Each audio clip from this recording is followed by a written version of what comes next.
is a girl. She's a star. She's got style. Stefie Star. You see her face around the town. She's popular. Stefie Star. Hi, I'm Stephanie Weinstein. Meredith. Hi, I'm Meredith Keach. Yep. Oh, we are top producing real estate agents. We have a huge team. We're wildly popular. A massive following. A huge following. And we have an unbelievable guest today. I think we're both giddy, actually. I mean, we can't even believe he's here in person. Oh my God. This podcast could go viral. Ladies and gentlemen, introducing the one, the only, Heath Berkowitz. Oh my God, I can't believe I'm here. Thank you for that introduction. I can't believe I'm actually here. Can you believe it? It has been so long. How long has it been, Steph? It has been so long. I don't even know how long. 12 years? Maybe 12 years. Wow. So Heath and I were the original show. The original. We are, oh my God, we got the classic. We got the logo. And I don't know if you all know this, but Heath is the one that sings the theme song. I do. Will you sing it for us live? I should have brought my git fiddle. A what? Who? You should have brought that. I can sing it. I need a get fiddle. There's a, how's it go? There's a girl. Yeah, there's a girl. Do-do-do-do. She's got style. She's popular. I don't even know how it goes. Stefie Star. What was I thinking? I don't know. I used to smoke so much pot. It's a genius song, but Heath is very upset. He says it needs to be better quality. Yeah, it's on its like 600th generation of audio files. So maybe we can refresh it a little. Can you refresh? Yeah, we can do that. All right. I kind of want a deep voice like Heath. Originally the show was, if you remember, Oh. it was you, Yeah. Jody, Yep. Marissa, Yep. myself. Yeah. I had a guitar in the picture, you know what I mean? But that didn't last very long at all. Oh, no, because I'm like, okay, guys, let's go. And everyone's like, oh, I'm busy. Yeah.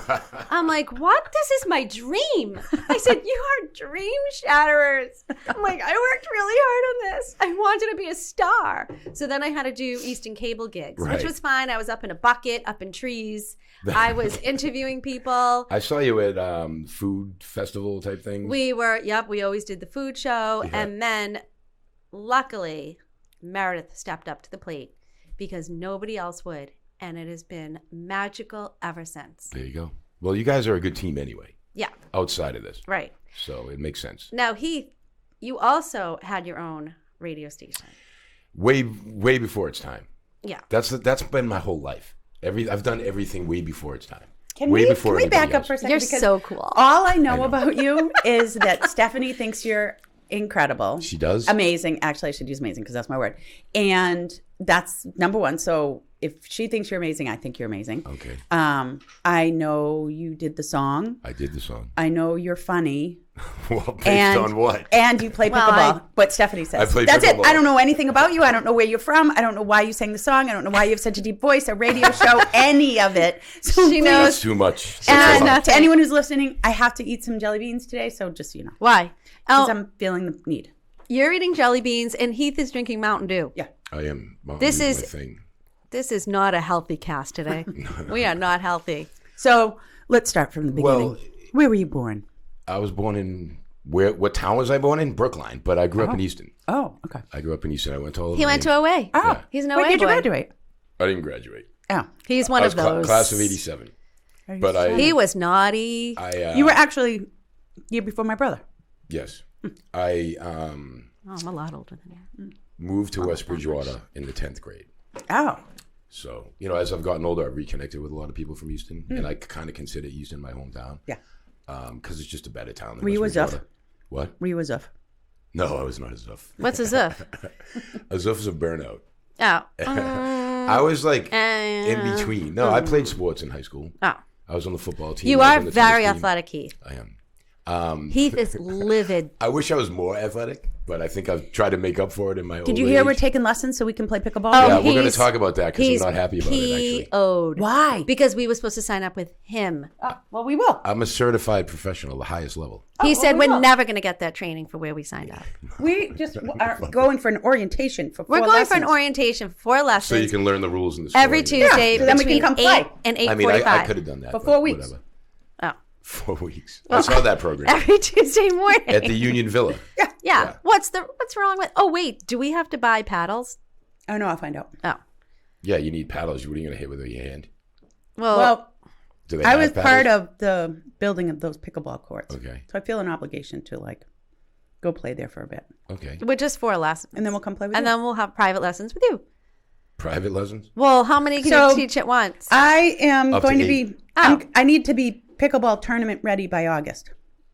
Probably not going to happen. I have to. Are you serious? Why? Well, what level Excuse tournament? me. Meredith is very athletic. Yeah. She will be ready. Yeah. She Okay. is. If there's any way I can help, I will. Yeah, okay. What tournament are we talking It doesn't seem that hard to play. My family's going to the Outer Banks and we're going to play each other. about? Oh, that sounds like fun. Yeah. But they're Big time. really athletic. So, really athletic. Should Meredith have private lessons? Everybody could benefit from any kind of private lessons, no matter what you're doing, whether it's pickleball or podcasting or whatever. By the way, I was told this was a podcast. It is. It is. Okay, well, a podcast, from what I know, Adam, can you shut off his mic? is a digital audio file made available on the internet for downloading. This is being videoed. Yeah. This is a show. He's trying to It's say we're a TV show. vlog. It's not a podcast. You know what? Just the audio file part of it is a podcast. In our Okay. world, it's a podcast. So then we're a podcast vlog. Okay. Fair Does enough. that make you happy? Yes. Heath? I just like all terms to be correct. I'm sorry. Well, Fine. We're a podcast vlog. why is it not a podcast Because it has a video. as an added component? Mm-hmm. So I think it still fits the criteria of a podcast. Only if you listen to the audio file, which there's none available. The only place to see this is on YouTube afterwards or something. Well, my girlfriend doesn't watch it; she listens to it. Yeah. Therefore, so don't it would be a watch it, podcast, Heath. There you go. Good one, Meredith. If your girlfriend doesn't watch and just listens, I guess that's a podcast. See? 1 point for Meredith Keach. Don't debate Meredith. Although you guys would be Or good her at girlfriend. a debate.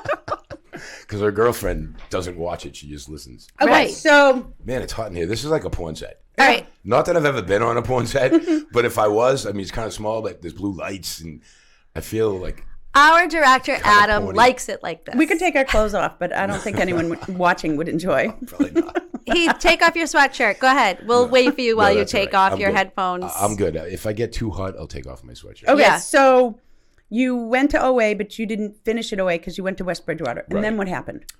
Then I was apprenticing under a chef. I was cooking in places. You can cook? Yeah, I've owned he- a couple of restaurants. he had a restaurant What? He's like a called Renaissance Rock man. Lobster The Rock Lobster.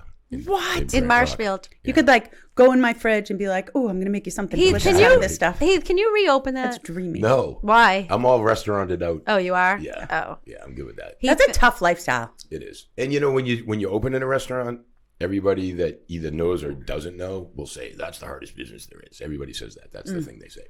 And I knew that because I had been in the business before. But I had a summer home in Green Harbor, and I kept driving by this place in Brant Rock that was closed. And I'm like, I could do something with that.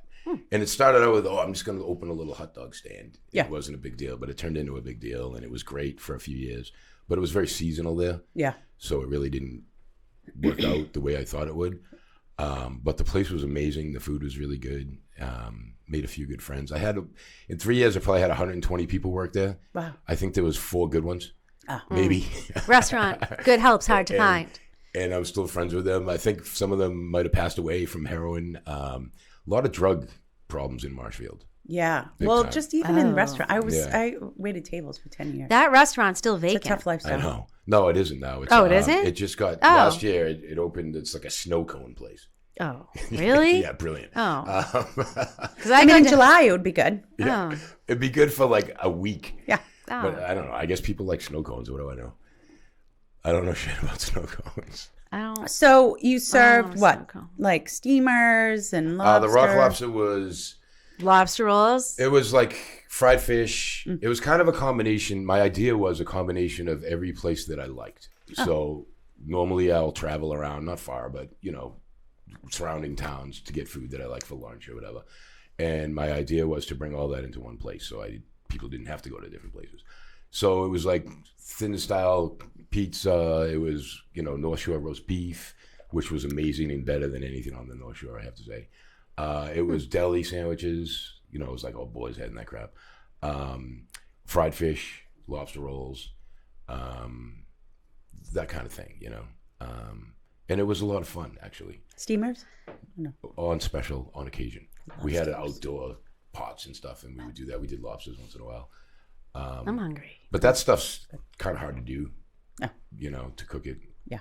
and serve it live like that. Right. But it was amazing, and most importantly, my experience from that was my mother was helping me do it, and she helped me with. I don't eat fish at all, not one bite. Oh wow. So when I prepare it and come up with the menu and the recipes, she was working with me there. She was helping me every day. She was doing a lot of the prep work. Some of the recipes were hers, the salads and all that.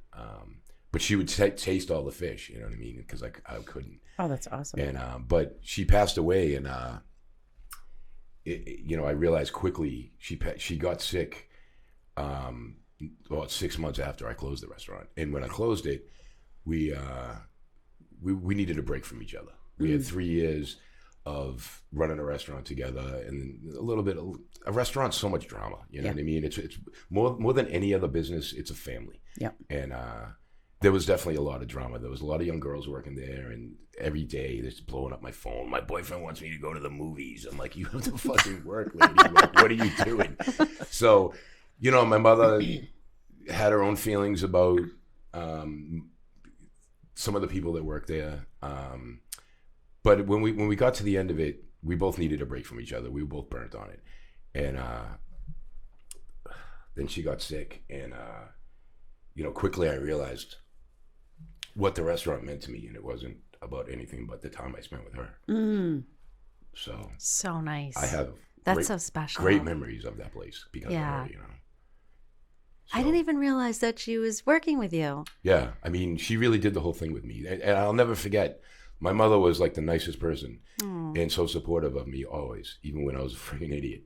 That's what mothers are for. But I remember the day I called her to tell her that I was going to open the place, and she lived in Marshfield, so she knew the building, she knew the location well. And I said to her, "This is what I'm going to do." And she said, "I'm not sure that's a great idea. Where do you want me to be and when?" Oh. Awesome. Well, I mean, that's what food does too, right? It brings people together. Yeah. You break bread, you sit together, you eat, and so I think that so too is many what people restaurant when I had does. that place would come, and it was in Brent Rock. It like my roots are here, Right. So it wasn't exactly close. Right. I mean, I have some friends in that area because my mother lived there. But We had to schlep. Yeah, most of the people that I knew from this area were coming there, and it would be great. I'd get to sit down and have food with people, and a lot of people from Easton that I hadn't seen in 25, 30 years. Yeah. So, it was a really great experience. Some of it wasn't a great experience, but, 12 years since, I don't focus on any of that. I focus on all the good stuff, which is a small handful of people and, the part about my mother, Yeah. And my mother was a huge fan of Menino, Man Menino. And one day, my mother's back there cooking. She's a mess. She's got shit all over her. Her apron is just dirty. And Menino's at the window. And I go, "Ma, Man Menino's at the window." And my mother was like, anything, the Kennedys, all that, like she's huge on any of that, And she looks up, she goes, "Holy shit." I'm like, sorry for the swearing, but I go, "Menino's at the window." She's, "Oh my God, my hair." I'm like, "Don't worry about it. Just stay there." So I go out, I meet him, talk to him. He's like, "I heard about this place." And he's in his he's got protection with him and stuff, He's in his SUV. "I heard the lobster roll's the best, blah, blah, blah." I go, "It is. What else would you like?" Fisherman's, of course, he wanted the fisherman's platter, the most expensive thing on the menu. And he knew I wasn't going to charge him. Of course. So I go back, he wants the fisherman's platter and a lobster roll. She's like, "Oh, let me get," and she wanted to make it personally, So then I brought it to him. He was really nice. And I said, "Listen, my mother's in there. She loves you. I'll bring her out." I brought her out and she met him, and it was just a great experience, I love that. Yeah. Imagine the best day that I missed. My friend Jody goes down and she That was the best day. so she had her he was like, bring your son into the kitchen, I'll show him around. So she does that. So then she goes on the beach and he hand delivers food to her while she's on the beach. Wow. She's like, sorry, Star, you're missing all the fun. I have to say that's the only time I ever did that. Yep. I'm not like I walking missed on the it. beach delivering food to people. Right. You know what I mean? I think I have the picture of that. There is a picture of it, and I don't know what I was wearing for shorts. They were a little weird, but I totally brought her a whole meal. But yeah, her kids were in the kitchen, and I was letting He was them, so letting nice them like cook. that. They were making like fried Oreos or something. Oh, delicious. It was fun. It was fun. Yeah, I missed like the hand that. delivery. Where did your mom learn to cook? I mean, probably mostly from her mom and my dad's mom. Okay. My dad's mom was like the typical Jewish food, Yep. so my mother learned that from her. Yep. Brisket and kugel and blintzes and all Yep. that kind of stuff, which is where I learned it from my grandmother. But mostly from her mother, probably. Her mother was an avid cook, and she had a big family and cooked a lot. And I definitely learned a lot from her too, through my mother. I will say that my spaghetti sauce, or gravy as the Italians call it, is the best that I've ever had, and it's not even really close. And that was I love that. That was my mother's recipe that I tweaked a little bit. But I remember growing up as a kid, we all do when your mother's cooking sauce, and you go in with some bread and you get a meatball. And that's like food wise, probably the biggest memory I have, and it was my mother who taught me how to do that. So incredible. food is, like you said, it brings people together. Yeah. When you're trying to do it as a business, it's a whole nother thing. Right. Yeah. But I got no regrets about it. Yeah, I that bet was you actually don't. the second restaurant I owned. The I mean, first it one sounds hard. The first one was when I was 19. I had apprenticed under a chef, so I was cooking in restaurants. There was a restaurant in West Bridgewater called Gary's Restaurant, and they used to be in Brockton. They were famous for the veal parm. And I cooked there, and I kind of trained under Gary. His name was Gary Eliason, who passed away, but an amazing cook. A Swedish guy making Italian food. But he was a great cook, and he really kind of took me under his wing and taught me a lot. And then his son-in-law, a guy named Steve Parrott, owned a catering company, and he took me under his wing, and I apprenticed under him when I was 18, 17. But when I was 19, my dad knew this guy that owned a building that owned the Hop. Do you remember the Hop? It was like a 50s nightclub in Brockton. So it was called the Hop, and it was a 50s nightclub in Brockton. And at the time in Brockton, you needed to serve food to have a liquor license. And there was a kitchen in there, and the guy that was working there left. So he called my dad and said, "Isn't your kid a cook?" And I'm like, he's like, "Yeah." So let me talk to him.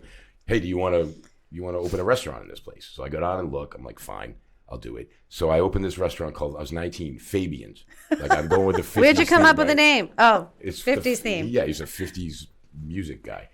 So it was actually really good. I mean, I had people making reservations to come in and have steaks at this nightclub. Wow. It was really cool. It probably lasted about a year. One night was the best. I decided I'm going to go on a date to go to the movies. And I had two like meatheads working for me, right? And I shouldn't say meatheads. One of them was a meathead. But so I go to the movie, and then I get a call. I had like a flip phone, you know what I mean? I get a call, and the fire department's at the club. I'm like, "What do you mean?" The kitchen's burning down. So I go back. I rush back to the club, and the owner's there, who is never there, and he's all pissed off. And he's like, "What the hell?" I'm like, "What's going on?" And all it was the guy I had a pizza oven there. The guy put a pizza in, and it like hit the top of it. And I don't know what he did, but the whole club was full of smoke, like completely full of smoke, and the fire department was there. I'm like, "What the hell?" Good I times. ended up selling that restaurant to another kid from West Bridgewater. I think I sold him like some shrimp and a spoon, and me and my friend went to California for 8 months with the money that No I sold way. the restaurant. Oh, wow. And I stayed there, and I went there. I used to be in a band, and I went there with a demo tape to try to get a deal. And at the time, this was probably like in '90. At the time, the Sunset Strip was insane. It was insane. There was thousands and thousands of people around, and it was so much fun. I didn't get a record deal, obviously. I couldn't even get a job. And 8 months later, I called my dad. I'm like, "Hey, I need $400 so I can drive home." We drove there and drove back, which everybody should do once. Everybody should drive cross country. I back agree. once. It was Yeah. an amazing experience. Yeah. But unfortunately, that kid was Glenn Hardy, and he's from West Bridgewater, and he just passed away like 3 weeks ago. The one that you drove back with? No, the kid that bought the restaurant. Oh, got it. Okay. The one I drove back with and back and forth was a friend named Mark. Hope he's alive. He is barely, but the kid I sold the restaurant to owned Hardee's. It was it's like a bar on the West Bridgewater Brockton line. No way. It's been there for a long time, and he just passed away a few weeks ago. So he stayed in the restaurant business. He did. He did stay in the restaurant business. So, but when I made the deal with him, right? I'm like, all right, I'm selling you what I'm selling you is basically like some food and some utensils and shit, and but you can't use my name and you can't use my menu. This is my intellectual. I'm 19. This is my intellectual property. Yeah. And he's like, what does that even mean? And I'm like, it means I created it and you're not buying it. Yeah. That's not what you bought. So like 3 days later, I go back there. So the thing about this club was, it was in a building it was 45 Emerson Ave, and it was in a building that had a place in it called the Music Complex, and it had 45 to 50 band rehearsal studios in the building upstairs. So I had like a girl working for me that was delivering food Friday and Saturday night. I was killing. Yeah. I was killing. So much food going up there. But what was I saying? What kind of food? It was just like chicken fingers, and I mean, I had a full menu, but the stuff that I was sending upstairs, like I don't know why I tried to like sell steaks and shit, which I was to people that were coming to the club, but it wasn't like crazy. And it was at the end of the club's, run. That's the club that turned into Derringer's. Okay. Which was like a rock club. Okay. So it was the same owner, but the 50s, Shenanigans and all those places, that was a fad that died out. And I went in there like right before it died out. And the kid bought it from me right before they changed it to something else. So the kid was in business for like 3 weeks. Oh. But I went in there and he's like, I went in there 3 days later. I'm like, I told you couldn't use any of this. He had my name. He just photocopied my menu. And he was using the same thing. He was too tired He's to like, I think didn't of get anything it. new. I didn't So understand. I go back in there and I'm like, what are you doing? And he's like, well, I told you didn't buy any of this. You can't use any of this. So I go back 2 days later. He completely copied the same menu and changed Fabian's to Fonzie's. And I just like put my hand like this and I just went to California. I was like, whatever. And I think he closed like 3 weeks later. But, Fabian's was the name of it? That was the name of my place, yeah. But that, as much as it was a learning experience for me, I'm sure it was for him as well. And he stayed in the food business until he passed away a few weeks ago. That's amazing. And his place is still open. I don't know. They do catering. I don't really know what his wife's going to do. But it's unfortunate. He's from a big family, which the family's originally from Easton, the Hardys. And they moved to West Bridgewater around the same time I did. So a couple of them I knew from Easton. And one of them, Dean, is like one of the nicest guys you've ever met. So it's unfortunate they lost their brother. I think there was like 5 of them, and unfortunate. God, everybody's not to dying bring the podcast down, but I want to go home. The vlog. I'm tired. That drained me. Okay, so let's get to some happy stuff. Though. Yeah, so that was your restaurant business. I knew talking about my mom was going to be difficult, and it always is. I know, but you loved her, and she loved you. She was such a great person, and it was nice to hear you talk about her and be emotional about it because it means I appreciate that. Yeah. No, I mean really, because it shows it means a lot. You know about her. And it does. Your experience with her, and she was so great. She always supported me. When I was a kid, I was such a moron. I just drove fast. I didn't listen to anybody. I got kicked out of schools. Basically, you were a hoodlum. I was a hoodlum. It sounds like you were as a... But not a crazy Not hoodlum. a bad hoodlum. No, I right, didn't. you just like to have stealing fun. Stuff. No. Actually, I did steal. Remember the Sub Corral? Yes. No. So, where are you from? Sharon. Yeah. So... Roy Kirby. I remember I stole some candy from the Sub Corral one day. And my mother brought me back there. You give him back his... I don't even remember what it was. Twizzlers or something. How old were you, Heath? I might have been like 11. And I had to tell the guy, I'm like, I'm sorry, I stole these. I'm like, and that wasn't the only time I ever stole, though. Heath. I stole from the piano place on 138. I was taking lessons there on an organ. Like Stephanie, that's the building that you had. Yes, it is. So which one? The Bill's Music House or whatever. Heidi's building. Who? Heidi Mixto. Oh. You know what I'm talking about, the one on 138. Yeah. That was the piano place. It was. Oh, so you're I was kidding. like, again, I'm like 11, and my mother brings me there for piano lessons, which they were giving on an organ. Which I mean, why I have no idea. But the organ, because they didn't have a piano for piano lessons. It was a piano place. So the organs had cassettes in them, so you could play it and play along with the cassette. Well, Barry Manilow was one of my favorites growing up. You love Bad. I write the Come on, songs. Heath. I write the songs as a masterpiece. that make So, me I steal whole world the sing. Barry Manilow cassette. I steal it, right? So I'm at home. I'm under the sheets with my Walkman, like 11 Stole 11 the at night, cassette? listening to Barry Manilow. thief. My mother comes in. What are you listening to? I go, Barry Manilow. Well, where'd you get that? And I'm like, and I never lied to my mother. You know what I mean? Not until I got older. And I'm like, from the piano place. She goes, you took it out of the organ? I'm like, I did. She took me back there. I had to do the same thing. This is now a ritual, right? I had to give back the cassette and tell them. And they told me I wasn't welcome to come there anymore. I tried. So that's at 11, I'm like, it doesn't pay to be honest at all. Now I'm trying to do the right thing. And this guy kicked me out. Thank That's God. not right. No, thank God. Kind of is, because he was like, you stole from me. I don't want you back. Right. Poor Right. Heath. And he knew it. He knew my mother made me bring it back. You know what I mean? But first of all, Guy, you're giving piano lessons on an organ, so let's talk about that. I mean, well, when did you start playing the guitar? So the guitar thing is, you know, I don't often want to give my dad much credit, but the music thing I have to give my dad credit for because he was managing bands since I was like 14. Oh, I didn't know that. He was always managing bands, and there was always bands playing in the cellar, and all their equipment was down there, and I'd get down there and I'd take it all apart, try to put it back together. I fail. One time they came in, I took their whole mixing board apart. I thought I put it back together, right? They turn it on, fucking sparks, you know what I mean? It blows up. What the hell? They have no idea, right? And then one of the guys was a dick, so I would Of course he was. put You weren't. I would put rocks in his hubcaps. I mean, who's the dick? Why? Because he was. Why do you put rocks in his hubcap? So when he drives, he goes, and he pulls over and he goes, damn, Heath, put rocks in my hubcaps again. You are so naughty. I was bad. Like, seriously. But anyway, so he always had bands around. And I think one of the guys, this guy, Al Ewing, I always thought he was the coolest thing. And I would watch him play guitar, and I would just pick it up and try to play. And I never took a lesson, and I was terrible. Like, I had no idea what I was doing. But I play along with my Motley Crue records and thought it sounded right, which it didn't. I wasn't even playing the right. I had no idea what I was doing.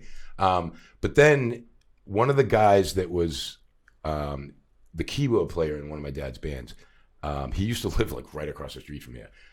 His name was Greg, and he ended up basically living at my house. And me and him became fast friends, and he really supported me and encouraged me to play. And he wrote songs. And when I learned my first chord change, I started writing songs. And that, for me, guitar is a tool to write songs. I'm an okay guitar player. You know, my son just graduated Berkeley. He's 1,000 times better guitar player than I am. But from a songwriting perspective, I just utilized the guitar so that I could sing and write songs and you know, get my emotions out. And you know, for me, songwriting, two things.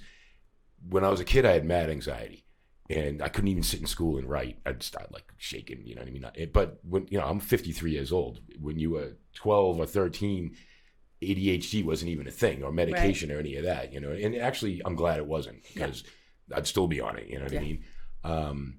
So the music, and when I was like 17, I started smoking weed, and the weed definitely, and I don't smoke, like, I'm not a pothead, like, I'm like, you know, my eyes are closed kind of thing. You know, I take one hit, it takes the anxiety away, and I move on, you know. Heath, look at me. Okay. No, I'm straight right now. But, you know, the music was the thing, you know what I mean? It really, growing up when you're young, even if you don't really have any major problems, you think you do, you know what I mean? Right. And you're a kid, and everything seems so big and important. Even, you know, now that we're older, we realize, and now, you know, I have kids and they say things to me, and like, that's the most ridiculous thing I've heard. Like, you have such a good life. Like, what are you even complaining about? But when you're a kid, you don't look at it that way, you know? So whether it was relationship issues or issues with my dad or different things, I use music as an outlet to always keep myself sane. So, you know, the guitar for me was just a tool to do that. I'd never like tried to excel at it or try to learn music theory or any of that. I just learned enough so that I could, you know, write songs. Are you still writing? I write. I go through phases. You know, when I'm inspired, I write. I'm not the kind of guy that just writes songs to write them. I don't really write happy songs. It's actually very difficult to write a meaningless happy song. And people that can do that, I actually have a lot of respect for, because that's more of an actual craft. You know, to be inspired by something and do it, you have motivation. I think it makes it a little bit easier, you know. But for me, when I'm inspired, I do still write. And it helps me so much. It helps me get through a lot of times that if I didn't do that, I don't really know. I might have turned to harder drugs or something, you know what I mean? But the music play with does your that for kids? me. Huh? You play with your kids? Me and Ethan play once in a while, but when he was younger, we used to play all the time. I mean, I had him in the recording studio when he was 3. And he never, I mean, I own a guitar store. That's my main thing. And I've owned it for 32 years. Did you know that, Meredith? You're like Taylor Swift. In what way? Songwriter. I'm not seeing the correlation, Stephanie Weinstein. Heath is the Taylor Swift Of what? I don't know. Yeah. Of the podcast. Of the podcast / vlog. I mean, that's fair. The pod vlog. But I opened the guitar store, Boston Guitar, in 1991. Still doing very well. Where is it located? It's in West Bridgewater. It was in Brockton when I started it, but this is a whole nother story. I mean, So many stories. Whole nother. I had 3 stores at once. I had a store in Boston. I had a store in Pembroke. For guitars? Yeah. So for me, I mean, the guitar thing, when I was really young, I was in a band, and we all thought we were going to be famous. What was the band called? It was called Faith. That was the name of the band. Gotta have faith, Yeah, faith. we used to play that song. But it was like a funk metal type thing. So it was kind of like Prince meets Extreme. Wow. And me and a high school friend were the writers, and we're still good friends to this day. That bond, when you write songs together with someone and you make that connection with somebody, I don't think it'll ever go away. You know, people that, you know, you look at bands like Fleetwood Mac and stuff. I mean, I'm not comparing us to Fleetwood Mac in any stretch of the imagination. I think you are. But you see stuff like that, and it's real on every level. Did you watch Daisy and the Six on Netflix? No. What is it? You should. You didn't like it? Well, it's a musical. No, it's not. That's what the description was. It's not a musical. Oh. What is it? All right, No. I'll watch them. It's about the journey of a band. Okay. Maybe I misread it, and it was It's not a musical. musical. You didn't have your It has glasses music on. in it. Sorry, I was looking for a new show to watch. Daisy. on the 6th? Yeah, Daisy and the Six. And the You Six. would love it, Heath. What's it about? It said musical. It's about a band. Or maybe it didn't. Is It's- it about a girl who's It's based on a true story. like a She a had. reporter? Excuse me? Is there a girl that's a reporter that's interviewed? No. No. I don't want to give it away. Just watch it. I'll watch it. Daisy and the Six on Netflix. Okay, I'll watch Only it. like 10 episodes. You will both love it. Okay. I'm really fascinated with this because I want you to know that I dream about what I would be in my next life often. Yeah. Rockstar. Guitar salesman? All day long. Not guitar Okay, salesman. I cry on Rockstar? American Idol. I cry. I really, really am going to ask to be a rock star. Yeah. I think it would be so much fun. Well, I think that on the surface, it absolutely seems like a lot of fun. Yes. Depends who you are and the situation and the people that you surround yourself with. I want to be There's a me lot. Yeah. now, you but a need to rock watch. star. You need to watch Daisy and the Six and report back to me With, after. like, the foundation and grounding I have now and be a rock star. That's what I mean, if you had that, yeah. maybe that would be good. Mm. Because I'd be most like- of them don't. I'd be like John Bon Jovi. I think he's pretty grounded. I think so. He's had a great career. So Saturday night, Yeah. there's a guy that works for me. His name's Bob Fallon. He's in a band called Tower Hill. They're one of the most popular cover bands around. And they have a great singer. Her name's Caroline. And they're playing at the Lanes, the Westgate Lanes. Shut up. Place was packed. And I don't go out to see bands anymore. I really don't. But he works for me. He's a great guy. He's a good friend of mine. So I go. Support him. Place is packed. So they start doing Wanted Dead or Alive by Bon Jovi. Yeah. I'm not like a groupie or anything. Okay, to then sing, they but still. Then they effing call me up. Shut up. I hear my name, Heath. What the fuck are they saying my name for? What are they doing? Oh, and then the singer, oh, he's here? Oh, we gotta call him up. Exactly. I'm like, what? I'm like, now what am I gonna do, right? I can't not go up. Yeah. Like I have to. You gotta I'm gonna go. Be a fool. Yeah. I go up, You'd be and an me and her ass. sang it together on stage. I haven't had that much fun in like 5 I years. bet. It was so fun. Yeah. And we interacted very well together on stage. She's a great show person. So cool. And it was so much fun, and I haven't done it in so long. I used to play out all the time, but being in a band is very difficult because of the people in the band. You know, like the it's like being on a personalities. team. Like Yes. everybody usually thinks they're more important than they really are, including me. You know what I mean? And it's like, I'm the one in my band situations, it was always me organizing everything. Yeah. So it was always me getting the gigs. It was always me providing the gear. I've been in the guitar store for 32 years. So I'm like, use the gear. You know what I mean? Like, I'll bring the PA. I'll do everything. I did everything. And then, you know, always people would be difficult. Always. Yeah. In any carnation of bands that I've ever had, there was always one person that was impossible to deal with. And so I just got to the point where I'm like, I don't even want to do this anymore. It's not even worth it. And that's when I started playing tennis again. Because I'm like, okay, I can argue with people in bands, or I can go and play tennis and have fun with people that want to come and play tennis. They show up and that kind of thing. Well, I think that's it's a common thing you hear, Yeah, right? absolutely. You listen to any interview about bands. Yeah, 100%. They break up. They there's all big break up. drama. Yeah. Someone's got a drug addiction. Yeah, Right. all that, Someone's all like that. spiraling downhill. Sounds I don't want to be exciting. any of that. Yeah. I just want to I do. be on stage and sing and like have people sing along with you. I kind of feel like me and you have that. Like, we were in a band, and you were kind of a pain in the ass. Me? Come on. Listen, Stephanie How Weinstein dare. is not a pain in the ass. No, I am no, the no. opposite. Oh, speaking of that, Yeah. the other night I'm at Tavolino's at Patriot Place, right? Yeah. So I'm sitting at the table eating Pizza place. great food, So Yeah. rude. great pizza. Yeah. And I hear this hyena-esque cackling So coming from the right. rude. And I know who it is. I instantly know So who it you're is. staying Yeah, focused I on don't have to forward. see- You're not paying attention. I don't have to see anything. I know who it is. So I look to my right. Sure enough, Miss Weinstein. I was out with my friends. She You was. were. Good for you. I was out with Patty I and Deb. think they had a few, maybe. And she was getting a little. She gets louder as the alcohol goes up, I think. Doesn't everybody? Right. Absolutely. Thanks, Meredith. So I noticed that. Not a minute later, my son goes, "Why the hell is that lady so loud?" So rude.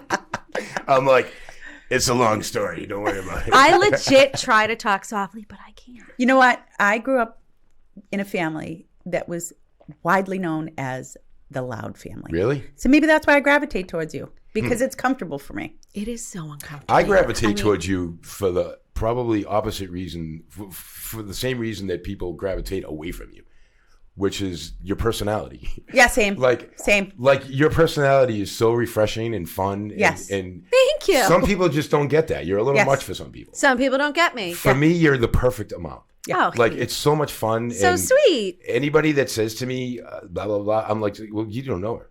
Yeah. You just don't know her. And she's Well, fun. but you know what? Wait a minute. You're Who probably- says that? But That you know is- what? Nobody. He- I didn't mean to say it that way. I You're didn't mean to probably say that. too much for some people. I am definitely too much for some We're people. all a lot. A lot. I'm definitely too much for some Yeah. people, I've been told. Yeah. Yeah. I am too. You know, But- if you're a person like we are that gets things done, Yeah. all right, that is going to have success and make progress in their lives and, Yeah. and help other people, you're not going to be a person who isn't a lot. Right. You're really not. Right. Like, if you're a leader or Yeah. an organizer or Yeah. all those things, then some people are not going to like you. Right. And there's many reasons. People are for going to that. question. Right. All that. Wah, Jealousy. I mean, wah, there's a lot of wah, reasons. You know what I mean? wah, So wah. I don't apologize for it, and I know you don't either. And Yeah. nor should you. Yeah.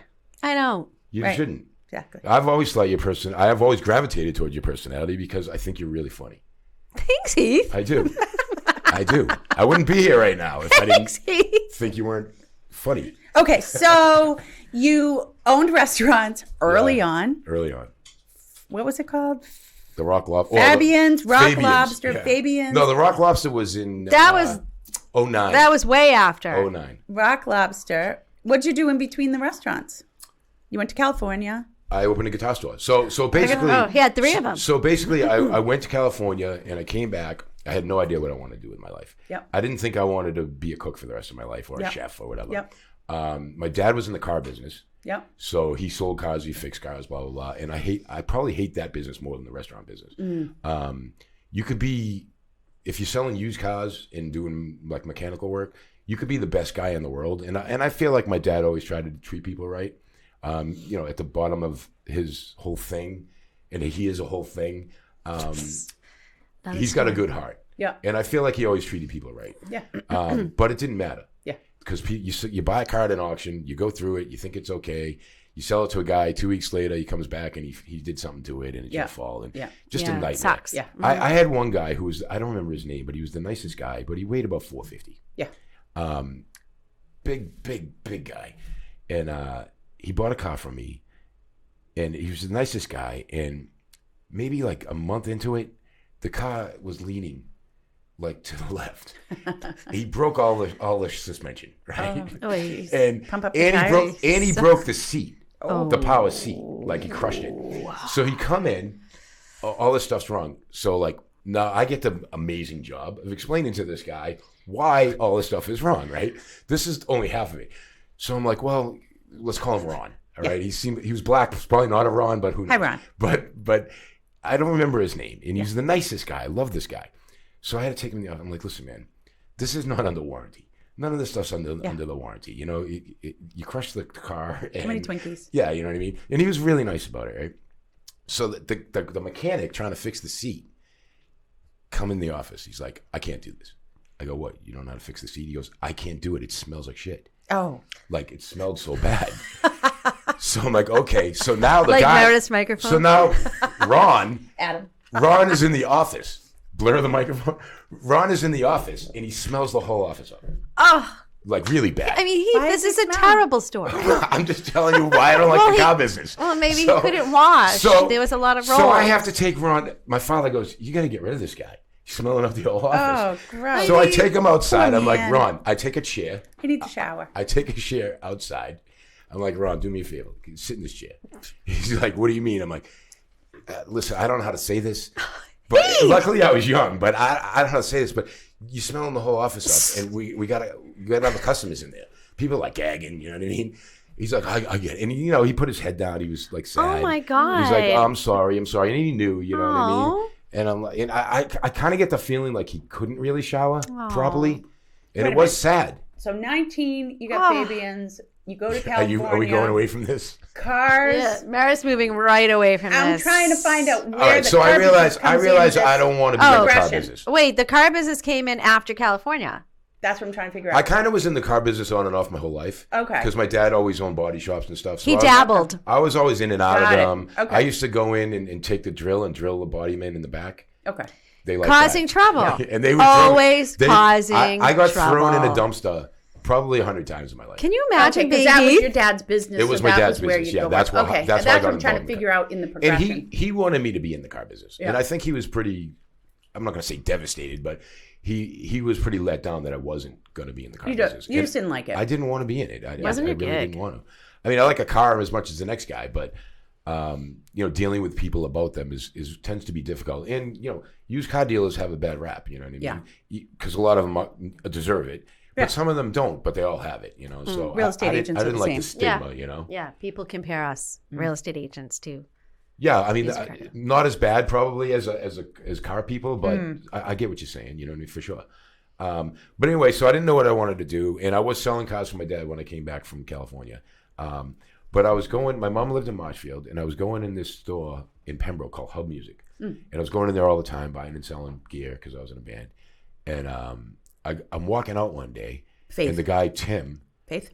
huh? Same band, Faith? Yeah, this guy Tim, Gotta have faith. who owned the store. I'm walking out the door. I had bought something from him. It was like $400. And he's like, and you could tell I was a wheeler and a dealer because I was. He looks at me and he goes, "Hey, you want to buy a music store?" Oh. And as soon as he said it, like it registered in like 2 seconds. Yeah. And I'm like, "Yeah, I think I do." Wow. And he's like, "You do?" I'm like, "Yeah, I think I do." Wow. And it just because like for me, like I kind of knew that I wasn't going to be a famous musician. Yep. I kind of knew it early on. Even before I tried to go to California, I knew it because my dad was managing bands. And my dad's story is we had a babysitter. Yep. And her name was Bette Schofield, who was from Easton. Okay. And I don't know what happened exactly. At least I don't want to talk about it on a podcast. Yeah. But But you bring Talk it about up. Ron. no, I don't want to talk about the details of it. But anyway, it turns into them two being an item. Oh. And him trying to get her a record deal for years and spending his money, his friend's money, a lot of money, hundreds of thousands. Okay. And I saw all that. And I saw him thinking he was getting a record deal many times and it not happening. So I kind of like learned from watching him that it was kind of a pipe dream, you know what I mean? And it was like hitting the lottery. And that was then when it was actually possible. Now it's even crazier. The music business is not even what it was in the 80s, you know? So I kind of knew that my chances of being anyone famous were very slim. Yeah. So I always worked, and I knew I had to make a living, and he also instilled that in me, the ambition. Typical Jewish Entrepreneur. trait. Yeah, Yeah. you know what I mean? Heath is half Jewish. I guess I'm a quarter Jew. Wait, is your mom Jewish? No. No, Oh, my mom's Catholic. My But father's I'm saying Jewish. he's half. yeah. It's like salty. Yeah, Yeah. just like Salsi. Like salty. So as soon as he said it, I kind of felt like, well, this might be a way for me to be in the music business, Right. and not like be in a band. Yeah. You know what I mean? There's several ways you don't can have to be deal with the involved drama. in something. Yeah. Yeah, and actually make money. Yeah. 32 years later, I'm one of the few independent guitar shops that Wow. that has Isn't that survived. something? Yeah. Heath. And but the reason for that is very simple. Early on, I started doing mail order. I started doing ads in magazines. Yep. Before the internet. Yep. And the first month I put an ad out, I had like 30 items in it, and I sold every one in 2 weeks and shipped them. And people would call with a credit card, and I'd like write down the number and then slide it through the thing. You know what I mean? So I think early on, like I found a niche, not Yep. only with the type of stuff I started selling. Yep. I was trying to. In 1994, Guitar Center came to Boston, and they were like the Goliath in the room, until very recently. And I would actually go every Wednesday. I had a van, and I would go to other music stores and pawn shops and just spend up $10,000 buying shit. And then I would go to Guitar Center. When they first moved here, they were really trying to buy a lot of gear to have a lot of stuff to sell people. And I would sell it. I became friends with the manager, and I would sell it to them. But while I was doing that, I would sit on a stool outside the acoustic room for hours because this manager had no authority at all. So they had to call California, get everything approved. It took hours to do a deal with them because we're talking like 15 grand or something, and this is in 94. Yeah. But in that time, I would watch what was going on. And it was right across the street from BU. And in that time, every day, if I was there every Wednesday for 3 or 4 hours, I would see like 10 people come from BU into Guitar Center and buy a $200 guitar. And I'm like, I can't compete with that. Like, I can't do the mainstream thing and think I can compete with somebody that big. It's like someone that owns a little hardware store now trying to compete with Home Depot. You know what I mean? So I saw that right away. I'm like, I got to find a way to stand out. Yeah. And I started selling stuff where I could get the exclusives for the whole state. So it was stuff they didn't sell. Oh. It was like everything they did. So it was all high-end stuff, Yeah. guitars and amplifiers. So they say, oh, you got to go to Boston to guitar to So go get that. even now, if a company approaches me, like that's my first thing. It's like, who are your other dealers? And if they tell me a few that are too close, I'm all set. I'm like, when you don't have them anymore, you come to me, and I'll do it. So I finding a niche early on was very important to my longevity because otherwise I'd be gone. I'd be long gone because the people that were older when I started in business, they were so resistant to the internet, and they went out of business very quickly because they didn't embrace it. You know. What I mean? Yeah, we see that in our business too. I get it. 100%. So the I think I got email in like 90, and in a way my age was I was lucky because although I had to do the things. If I was older, I may have been more resistant to it, but because of my age, anything new, I was all over, you know what I mean? And I had a website in 94, and I was actually the first independent music dealer in the country to have secure online ordering. There was bigger companies that had it in 94, not a lot, but I was the first independent music store. And at the time, to have online ordering for any kind of retail was very difficult to do. There was like 6 different vendors, because you had to have a certain certificate, you had to set up the credit card processing, you had to go through a credit check. Now you can go on GoDaddy and have it done in 10 minutes, you know what I mean? Right. It was very different. It took us like 6 months to set it up back then. Yeah, but that makes sense based on what you've talked about with your life progression. You embrace the change. Yeah, I mean, the older I get, I don't want to embrace much change. Yeah. I'm kind of content. And, the whole contentment thing is something that I really made a conscious decision about maybe, I don't know, 8 years ago. I remember the day I was sitting there and I'm like, why am I not happy? You know what I mean? And I just made a conscious decision that I was happy and that I was content. And ever since then, I haven't really needed to constantly try to achieve something. I think that was like a big thing with me growing up where I don't know what it was. I don't know if it's like a dad thing. I don't really know. I'm not a psychiatrist, but I think I was always trying to reach goals, which is not a bad thing. You know what I mean? I would never encourage anybody not to try to do that. Right. But at some point, it can consume your life, and get in the way of your important relationships. And you mean because you're so focused on that one goal? yeah, you know what I mean, and just constantly climbing mountains and trying to reach the top of them. For what reason? I have no idea. It's like you're trying to fill a hole that's inside you that you really don't understand. And I think I've lived a lot of my life that way. I think it's a good thing.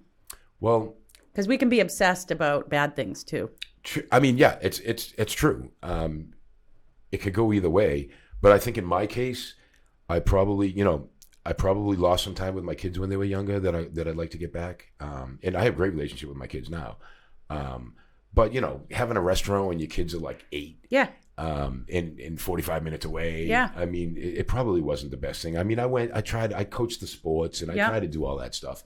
But I probably could have been around more, but I don't know. Someone had to make a living. Yeah, but right. You're also showing your kids. No You're regrets. also showing your kids how your dad works, and he's got a schedule, and he has responsibility. No, and I things don't. that he I don't has to really do. have any regrets. I think my point was that, whatever I said 8 years ago, or whatever, is that I definitely made a conscious decision to be happy. And not so much happy, but content. We have a choice, right? You can choose Right. to. You can let is the the big word to world me. influence you and how you feel on a day-to-day basis. Yeah. So you can Yeah, make yeah. that decision. You know what? I'm not going to listen to that, Right. and I'm Yeah. going to choose to be happy. Yeah. And you It's a do choice. have to make that choice every day. Unless it's clinical, I guess. But right? I think happy is the wrong word, because I wouldn't say like I'm the happiest person you ever met. But I think content really is the right word, because it's about like, do I have enough in my life? Whether it's not just material either. You know what I mean? It's emotional too. So, and I realized that I do. You know I think what I mean? content and happy for me are the same thing. For you, it could be. Sometimes I I can't feel imagine being like content and unhappy. For me, it's definitely not the same thing. But Yeah. I think they're both equally as important. Yeah. But for me, I don't know. I always, like, I'm an idea guy. Yeah. So it's like, and I'm also, I think the one thing that separates me from a lot of people is that, like, I have the balls to do something when I have an idea. Right. Because it's scary. Yeah. You know what I mean? To go out and put everything on the line, it can be scary. And most people, if you're married and you have a house and you have kids and all these things, it's scary to go to a new place where you don't know what the outcome's going to be and you could fail. I've never shied away from that, and I think that's the one thing that really separates me from a lot of people, is that I'll just go for it, and if I fail, I fail. And Well, you're not afraid of that failure. I'll always fail on my ideas too. Like, I'll never fail because I let somebody else lead me the wrong way. Like, I'm not a partner guy. Yeah. You know what I mean? I don't really want a partner. I'd rather fail because I screwed up. Right. And I can live with that, Well, that's the difficulty of a team, right? Steph, we've talked about that. yeah, I've never been a team person ever in my life. And now It's I have a hard. tean right. It's hard. because of that exact reason. But I didn't think you love guys the have idea of, like, accomplished great things Oh, as no a team question. that you probably wouldn't have No question. on your Yeah. own. And not just you guys, everybody that works with you guys. I've been watching you guys for years. And it's great to see how much you all seem to like each other. Yeah. I think that's important, because I can imagine there's probably some people in the office that you might not like, that you don't want on your team. Not really. Come on. In some offices I've been. Maybe I mean, you don't have to one or mention two. any names. But Actually, I'd like to mention names. yeah. Yeah. Yeah. So anyway, I started doing a lot of mail order, and that's pretty much kept me to where I am now. I'm still doing a lot of mail order. I ship stuff all over the world. It's so fun. And, Amazing. I'm actually really lucky in a way that I really still enjoy it. Like, I enjoy musical instruments. I enjoy vintage instruments. I enjoy the history of them. I enjoy the sound that they make. Well, yeah, because now you have 30-something years of knowledge behind you, Yeah. right? So then Yeah. it's like, it makes it so much more fun. And I will say that when I was starting, so many people helped me around the country. I was young. I didn't know anything about instruments. Right. When I started, I had 8 guitars, because my father was managing bands and I was in a band, and I acquired them, but I didn't really know anything about them. Yeah. I could barely play them. Right.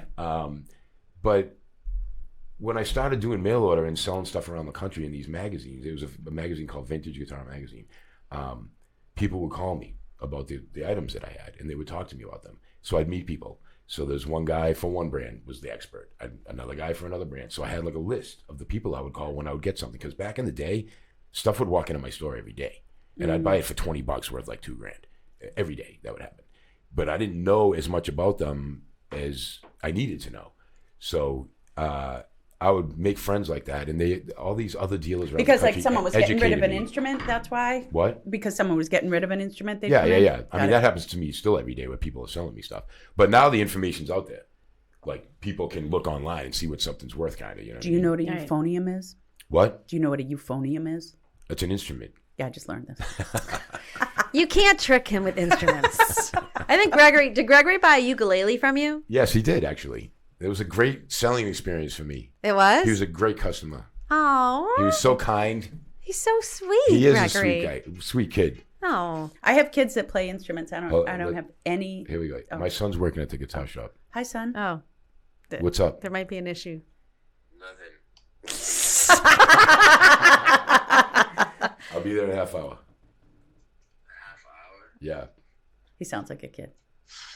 Okay. That's great. He's at work. He sounds like there's a lot happening over there. I know, it sounds busy. So was there a time you were all tatted up with long hair like a rock band? I Do you have even long have hair. any tats? Yeah. No, I have no tats. No. I'm actually against tats. Oh, Meredith, you don't have any tats. I don't. And I don't have any tats. No, Adam. I'm not a Adam. fan.